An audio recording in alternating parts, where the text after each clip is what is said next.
Selamat datang di Sejarah Pemikiran Ekonomi.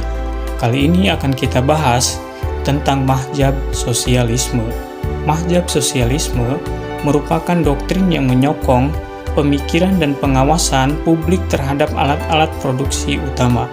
Adapun tujuannya untuk mencapai distribusi barang yang lebih efisien dan adil. Sosialisme adalah serangkaian sistem ekonomi dan sosial yang ditandai dengan kepemilikan sosial dan alat-alat produksi dan manajemen mandiri pekerja, serta teori-teori gerakan politik yang terkait dengannya. Singkatnya, ideologi sosialisme sendiri bertujuan untuk mewujudkan masyarakat dengan hak milik bersama pada setiap faktor produksi agar produksi tidak lagi dikuasai oleh orang-orang atau suatu lembaga swasta tertentu. Kepemilikan bersama ini juga dimaksudkan untuk kesejahteraan rakyat secara keseluruhan.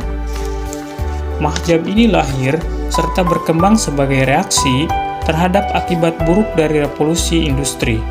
Revolusi memang berakibat adanya kemajuan dan kekayaan, tetapi banyak orang dan golongan masyarakat yang ditindas dengan keadaan seperti ini dan sangat menentang kaum borjuis yang hanya mementingkan diri sendiri. William Blake 1775-1827 dalam bukunya England Grain and Place Land menggambarkan bagaimana kondisi rakyat di bawah kaum borjuis, berisi sindiran yang pedas terhadap akibat yang ditimbulkan liberalisme dan kapitalisme di Inggris.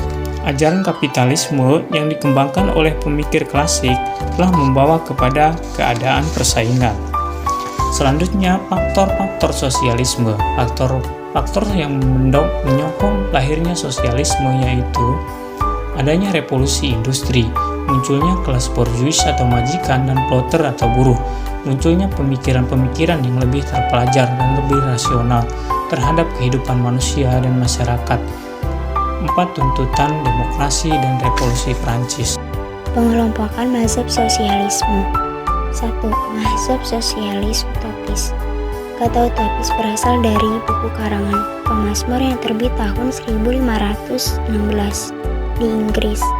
Utopis sebagai sebuah pulau yang aman dan tentram. Di pulau itu tidak ada lagi milik pribadi. Kewajiban belajar dilakukan, kebebasan beragama, pria dan wanita harus bekerja dan jam kerja yang relatif pendek. Di pulau itu tidak ada lagi eksploitasi tenaga manusia karena milik pribadi dihapuskan. Semenjak abad ke-15, terdapat aliran utopis yang mau membangun masyarakat baru, membangun sosialisme tanpa bertolak dari perjuangan kelas. Kaum sosialis utopis mendasari pandangan-pandangan sosialismenya semata-mata hanya pada idealisme, tanpa memahami syarat-syarat material penghidupan masyarakat dan hukum perkembangan sejarah sosialisme.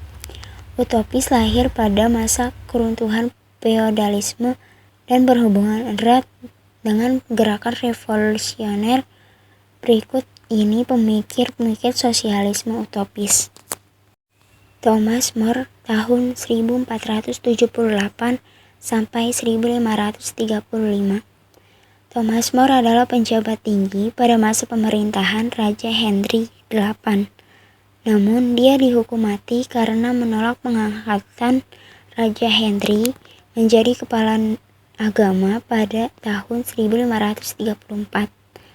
Thomas More ingin membangun masyarakat sosialis yang didasarkan atas kepemilikan masyarakat dan pemilikan bersama masyarakat atas produksi.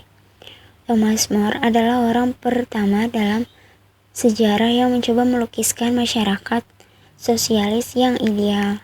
Pulau yang dibayangkannya itu disebut utopia, yang artinya suatu tempat yang hanya ada dalam angan-angan saja. Giovanni Domenico Campanella tahun 1568 sampai 1639. Campanella adalah seorang komunis utopis Italia. Di masa mudanya, Campanella belajar filsafat dalam sebuah biara. Dia mempelajari Aristoteles dan para teolog abad pertengahan seperti Thomas Aquinas. Karena terpengaruh filsafat alam Italia Telezia, Campanella menjadi kubu penentang gereja. Dalam buku Civitas Solis, Negara Matahari, dia membahas tentang kota surya, di mana di sana lebih mengutamakan peranan pendidikan yang diselenggarakan oleh negara. Bekerja cukup 4 jam, karena akan tetapi buku ini dianggap para pengamat mirip dengan Respublika karya Plato. Ide-ide utopis Campanella mengenai masyarakat adil di masa depan adalah hanya rekan khayalan semata, tidak didasarkan pada pengetahuan tentang hukum perkembangan masyarakat yang real. James Harrington 1611-1677. James Harrington lahir Upton, Northamptonshire sekitar tahun 1651. Buku yang ditulisnya yaitu Oceana, yang dianggap sebagai perintis materialis historis. Ia membandingkan pemikiran lahan dengan sifat kerjaan, yakni monikari atau untuk pemikiran lahan satu orang, pemikiran lahan oleh beberapa orang disebut keadaan aristokrasi. Dalam pemerintahan demokrasi, setiap orang memiliki lahan. Ia lebih memilih demokrasi di mana keseimbangan antara lembaga masyarakatan terjamin. 2. Mazhab sosialis komunitas bersama. Saint-Simon 1719 sampai 1825. Saint-Simon dipandang sebagai bapak sosialisme karena dialah orang pertama yang menyerukan perlunya sarana-sarana produksi dimiliki sepenuhnya oleh pemerintah atau negara. Gagasannya merupakan benih awal lahirnya sistem kapitalisme negara atau state capitalism. Dalam bukunya The New Christianity, Simon bercita-cita menciptakan tata dunia baru yang lebih baik, bukan dengan khotbah, tapi dengan model percontohan.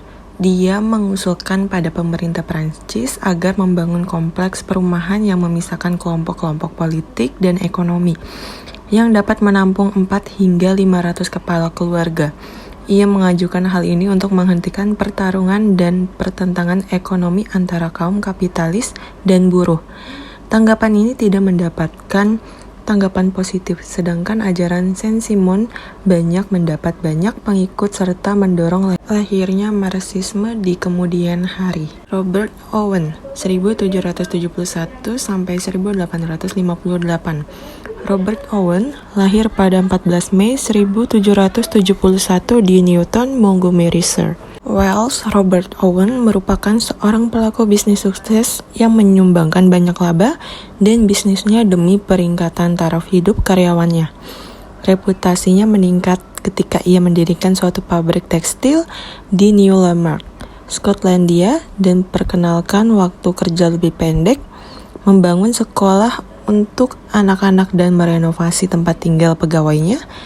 Ia juga merancang suatu komunitas Owenite yang disebut New Harmony di Indiana, Amerika Serikat. Akan tetapi komunitas ini bubar ketika salah satu dari mitra bisnisnya melarikan diri dengan membawa laba yang ada. Kontribusi utama Owen bagi pemikiran kaum sosialis sebagai pandangan di mana perilaku sosial manusia tidaklah tetap atau absolut, dan manusia merupakan kehendak bebas untuk mengorganisir diri mereka ke dalam segala bentuk-bentuk masyarakat yang mereka inginkan. Ia mengajarkan pentingnya perbaikan ekonomi seluruh lapisan masyarakat dan penyelesaiannya yang timbul antara kaum kapitalis dan buruh. Caranya melalui berbagai kebijakan yang tepat mengendalikan timbulnya kesenjangan ekonomi dan kecemburuan sosial. Ia sendiri pernah menjadi manajer sebuah pabrik. Pengalaman sebagai manajer sangat mempengaruhi pemikiran ekonominya. Sekalipun demikian, ide-idenya dianut banyak orang di Inggris. 3. Mazhab sosialis ilmiah. Karl Marx 1818 sampai 1885. Karl Marx yang dilahirkan pada 5 Mei 1818 di Trevi Forum, sekarang Trier, Jerman, merupakan seorang ilmuwan dan pemikir besar bidang filosof serta pemimpin sosialisme modern. Ia belajar di Universitas Bonn, kemudian di Universitas Berlin di Jerman, dan memperoleh sarjana di bidang filsafat. Dalam masa studinya, ia banyak dipengaruhi oleh Friedrich Hegel, seorang filosof besar Jerman bidang falsafah. murni ekonomi Marxisme menggariskan tatanan kehidupan ekonomi tanpa kelas, yang di dalamnya kepemilikan sarana produksi bersifat kolektif. Tujuan itu bisa dicapai dengan menghapuskan pemikiran pribadi dan mendistribusikan kekayaan beserta sumber-sumbernya kepada rakyat banyak secara merata. Menurut Karl Marx, dalam setiap kesimpulan, kata sosialisme sendiri muncul di Perancis sekitar tahun 1830. Begitu juga kata komunisme. Kedua kata ini sama artinya, tetapi segera komunisme dipakai untuk aliran sosialis yang lebih radikal, yang menuntut penghapusan total hak milik pribadi dan kesamaan konsumsi, serta mengharapkan keadaan komunis itu bukan dari kebaikan pemerintah, melainkan semata-mata dari perjuangan kaum terhisap sendiri. Saint-Simon yang terkenal dengan kritikannya yang keras terhadap keadaan terlantar kaum buruh dan tuntutan emansipasi proletariat. Ia juga yakin bahwa tujuan sejarah adalah kemajuan dan kemajuan akan membawa perbaikan nasib orang banyak. Saint-Simon adalah apa yang sekarang disebut teknokrat. Robert Owen yang berargumentasi bahwa reformasi tidak hanya menguntungkan bagi kaum buruh, melainkan juga bagi kaum kapitalis sendiri dan seluruh masyarakat. Owen juga memperjuangkan perundangan yang maju seperti perlindungan pekerja, pembatasan pekerja anak-anak, dan diadakan inspeksi berkala oleh negara. Menurutnya kemelaratan dan penghisapan kaum buruh serta krisis-krisis ekonomi merupakan akibat organisasi pekerjaan dan pertukaran dalam masyarakat yang salah. Jadi organisasi itulah yang harus direformasi. Ketakutan Soekarno itu kini terbukti. Kekayaan Papua dikeruk habis. Dari Jakarta, Ramadian, Nuryandi, dan Atsari melaporkan.